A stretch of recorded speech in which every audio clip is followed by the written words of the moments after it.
Perkenalkan, saya Deborah Rialin Selisia Tambunan, mahasiswa Magister Hukum Universitas Kristen Indonesia 2020. Sesuai dengan judul video ini, kita akan membahas bersama-sama tentang sewa guna usaha. Seperti yang kita tahu, sewa guna usaha atau sering disebut dengan leasing merupakan sarana pembiayaan bagi perusahaan atau perorangan. Namun, pada praktiknya, masih ada beberapa yang belum memahami mendalam tentang konsep leasing. Mengapa demikian? Karena masih ada beberapa yang mengira leasing itu mahal. Dan ada juga beberapa yang mengira bahwa leasing itu sama dengan kredit ataupun sewa-menyewa. Untuk itu, yuk sama-sama kita belajar mengenai sewa guna usaha. Pengertian sewa guna usaha. Secara umum, sewa guna usaha adalah suatu equipment funding, yaitu kegiatan pembiayaan dalam bentuk barang modal bagi perusahaan atau perorangan untuk digunakan dalam proses produksi atau usahanya dengan dua jenis pembiayaan, yaitu financial lease dan operating lease, di mana lessee akan membayarkan angsurannya secara berkala kepada lessor dalam jangka waktu tertentu sesuai dengan ketentuan dalam perjanjian sewa guna usaha. Financial lease adalah kegiatan pembiayaan di mana lessor bertindak sebagai pihak yang membiayai barang modal. Dan secara berkala, lessor akan menerima pembayaran sewa guna usaha dari lessee. Selanjutnya, di akhir masa sewa atau kontrak, lessee akan diberikan hak opsi, yaitu hak untuk memilih membeli, memperpanjang masa kontrak, atau mengembalikan barang modal tersebut. Sedangkan operating lease adalah suatu kegiatan pembiayaan dalam bentuk penyediaan barang modal secara sewa guna usaha tanpa hak opsi untuk digunakan lessee selama jangka waktu tertentu berdasarkan pembayaran berkala. Saat ini, belum ada undang-undang khusus yang dikeluarkan pemerintah untuk mengatur kegiatan sewa guna usaha.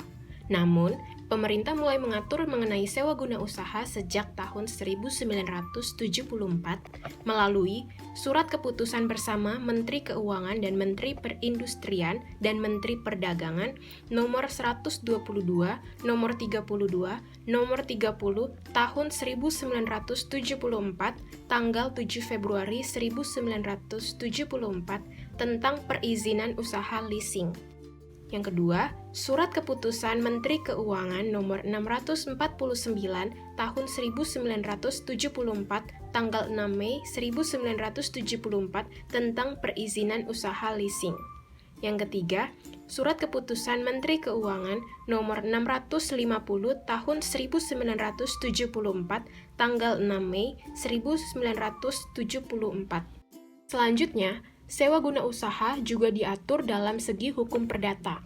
Yang mendasari kegiatan sewa guna usaha adalah Pasal 1338 KUH Perdata, yaitu asas pacta sunt servanda atau kebebasan berkontrak, di mana lessor dan lessee terikat dalam perjanjian sewa guna usaha yang penyusunan perjanjian tersebut tidak boleh bertentangan dengan Pasal 1320 KUH Perdata tentang syarat sah perjanjian. Setelah kita tahu pengertian tentang sewa guna usaha dan pengaturannya, kita juga perlu tahu nih, pihak-pihak dalam sewa guna usaha. Ada apa aja sih? Pertama, lessor. Lessor adalah lembaga pembiayaan atau perusahaan leasing yang memberikan jasa pembiayaan untuk pengadaan barang modal.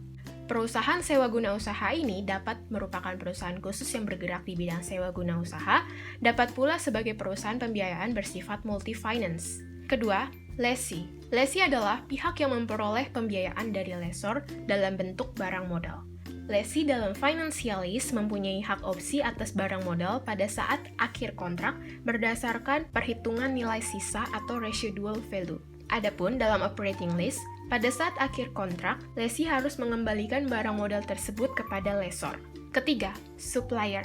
Supplier adalah perusahaan yang sebagai pihak untuk menyediakan atau menjual barang modal. Barang modal tersebut dibeli dan dibayar lunas oleh lessor kepada supplier. Dalam financial lease, supplier langsung menyerahkan barang modal tersebut kepada lessee tanpa melalui lessor sebagai pihak pemberi pembiayaan. Adapun dalam operating lease, supplier menjual barang modal langsung kepada lessor dengan sistem pembayaran sesuai dengan kesepakatan apakah dengan cara tunai atau secara berkala. Meskipun pada sewa guna usaha umumnya melibatkan pihak supplier, namun ada juga jenis sewa guna usaha yang hanya melibatkan dua pihak, yaitu lessor dan lessee, tanpa melibatkan supplier, yaitu pada bentuk sewa guna usaha sale and leaseback. Keempat, asuransi. Asuransi adalah pihak yang menanggung resiko atas peristiwa yang terjadi antara lessor dan lessee. Dalam hal ini, lessee akan dikenakan biaya asuransi, dan apabila terjadi suatu peristiwa terhadap benda yang dipertanggungkan, maka pihak asuransi akan menanggung kerugian yang besarannya sesuai dengan perjanjian yang telah disepakati oleh kedua belah pihak. Berdasarkan pengertian tersebut, dapat kita ketahui bahwa hubungan hukum antara lessor dan lessee adalah hubungan dalam perjanjian sewa guna usaha, karena lessor telah menyediakan barang modal dan lessee akan melakukan angsuran secara berkala. Lalu, hubungan hukum antara lessor dan supplier adalah hubungan dalam perjanjian jual-beli, karena lessor telah melakukan pembayaran secara penuh di awal kepada supplier. Kemudian, hubungan hukum antara lessor dan lessee dengan perusahaan asuransi adalah hubungan hukum dalam perjanjian asuransi. Proses dan mekanisme sewa guna usaha.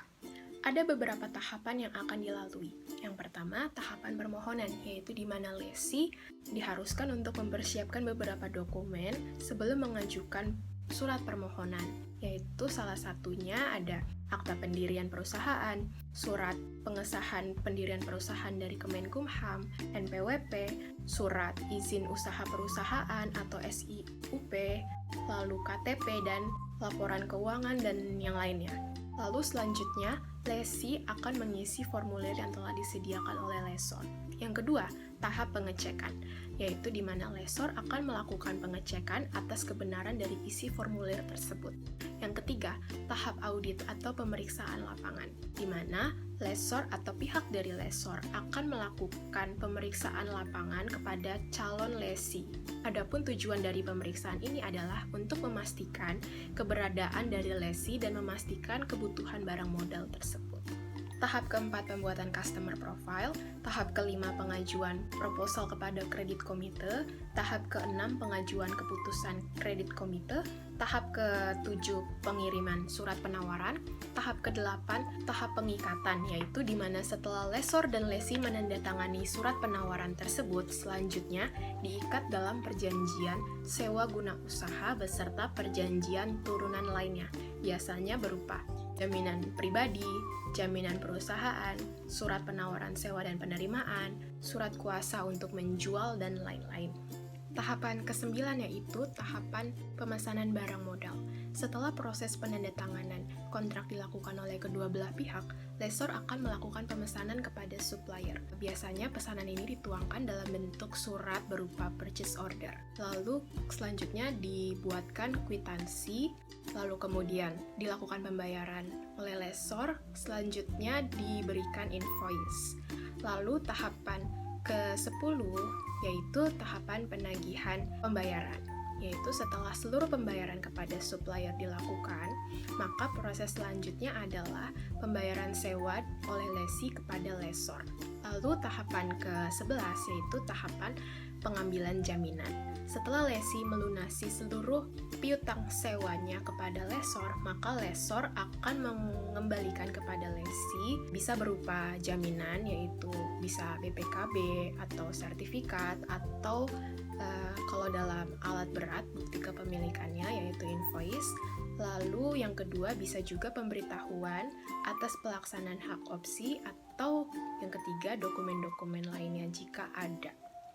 Dalam praktik sewa guna usaha, biasanya juga sering terjadi wan prestasi atau cedera janji, yaitu suatu keadaan di mana lessee tidak melaksanakan kewajiban sebagaimana dalam perjanjian kepada lessor. Dalam hal tersebut, lessor berhak untuk melakukan penagihan atas seluruh kewajiban dari lessee terhadap utang yang telah tertunggak dan telah jatuh tempo. Penyelesaiannya pun dapat dilakukan dengan dua cara, yaitu melalui non-litigasi dan litigasi. Jika melalui non-litigasi, dapat dilakukan secara negosiasi untuk mencapai musyawarah untuk mufakat, yaitu biasanya lesi akan mengajukan permohonan keringanan dan apabila lesor setuju, akan dibuatkan perjanjian restrukturisasi. Selanjutnya, jika melalui litigasi, dapat dilakukan upaya hukum melalui pengadilan atau lembaga lain jika diatur dalam perjanjian.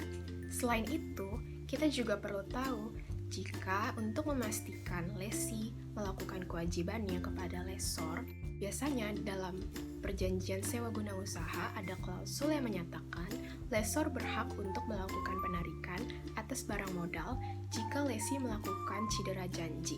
Hal tersebut juga secara legal diatur dalam Pasal 3 Ayat 3 Peraturan Menteri Keuangan Nomor 84/PMK 012/2006, lalu Pasal 8 Ayat 2 Peraturan Otoritas Jasa Keuangan Nomor 29/POJK 05/2014, lalu diatur juga dalam Pasal 8 Ayat 2 Peraturan Otoritas Jasa Keuangan Nomor 35/POJK 05/2018. Merujuk pada peraturan-peraturan tersebut, dijelaskan bahwa selama masa sewa guna usaha berlangsung, maka status kepemilikan atas barang modal tersebut adalah milik lesor. Oleh karena itu, jika lesi melakukan wan prestasi, maka lesor berhak untuk melakukan penarikan atas barang modal yang disewa guna usahakan sebagai salah satu upaya pengurangan kewajiban pembayaran lesi kepada lesor. Dalam pelaksanaan sewa guna usaha, kita juga sering dengar tentang jaminan fidusia, sebagaimana diatur dalam Undang-Undang Nomor 42 Tahun 1999 tentang jaminan fidusia.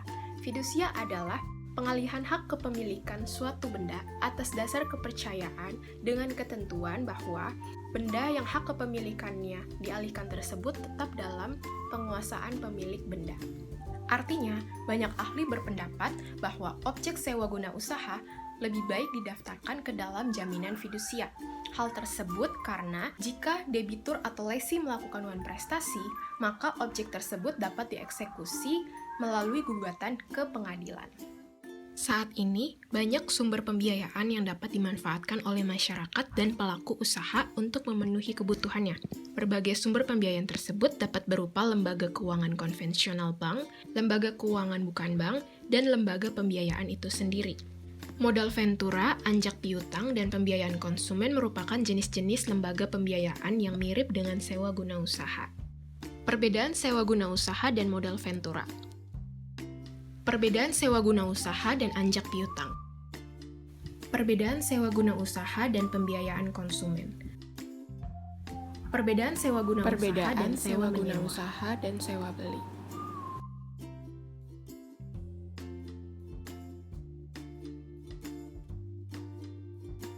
Terakhir, perbedaan sewa guna usaha dan jual beli.